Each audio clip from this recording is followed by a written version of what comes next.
All right, the GDP, or gee, there's another tape out. It's a challenge in the media today, and I try not to judge it one way or the other because I always think we have plenty of time to cover both. I do. I think, you know, I do 3 hours a day between this fine network and Fox News. We have three, business 24-hour networks. We have three 24-hour news networks. So I think we can get into all of it. We try to here without showing preference for one story or the other.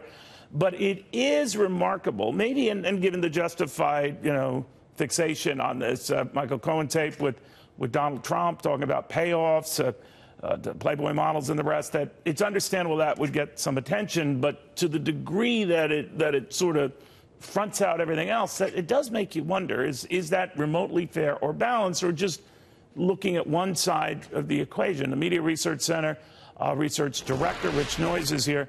So, Rich, I don't think you have to have a horse in this race or a can in this race to say that ain't exactly fair and balanced. What's going on here? No, the media haven't been fair and balanced in years, but the Trump era has put that into sort of hyperdrive. You know, if you ask people in polls what they care about, the economy is usually number one or number two.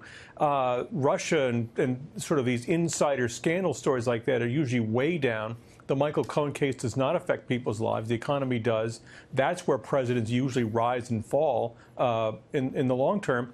I will say the president giving a televised speech about the economy was very smart. NBC actually broke into programming and gave that about a half hour of airtime. So that is a good way to get his message out through the media prism.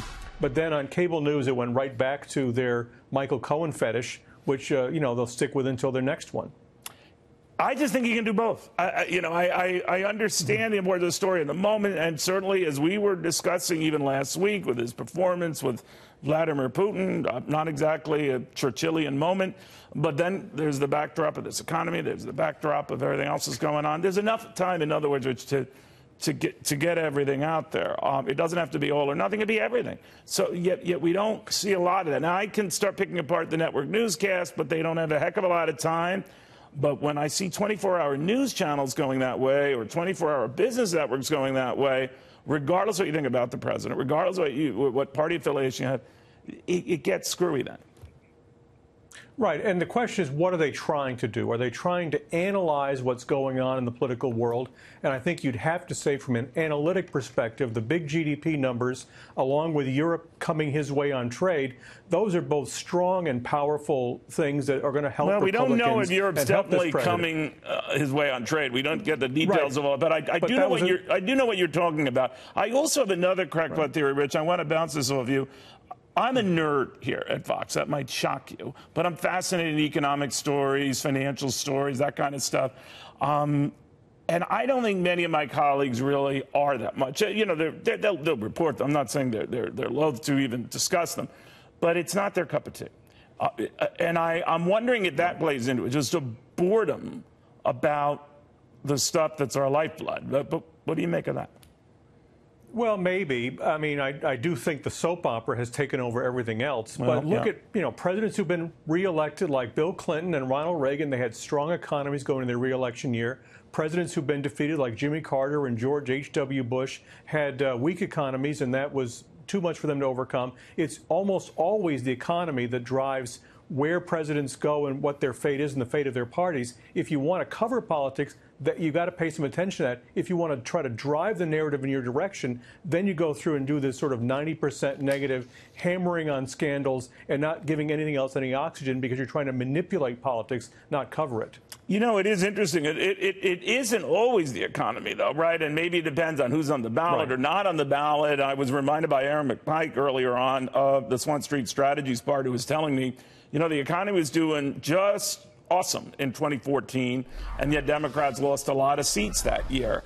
You know, of course, Barack Obama was not on the ballot. It was a midterm year. But it is a reminder that other issues, I guess in that case, the health care, you know, issues and problems and questions, that did. So knowing that and the backdrop now, what do you think will decide the November races? Well, it would have to be something big, and I guess, if there's true developments in the Russia story, that could affect things. If there's some kind of a war and peace issue that comes out of nowhere and becomes sort of either a positive or a negative story, that would really affect things.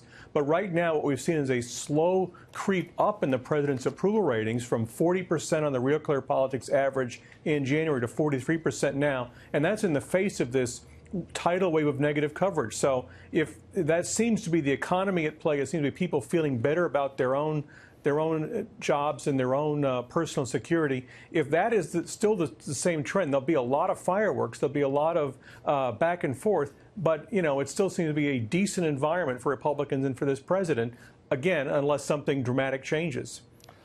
All right, thank you, my friend. It's always good seeing you. Thanks.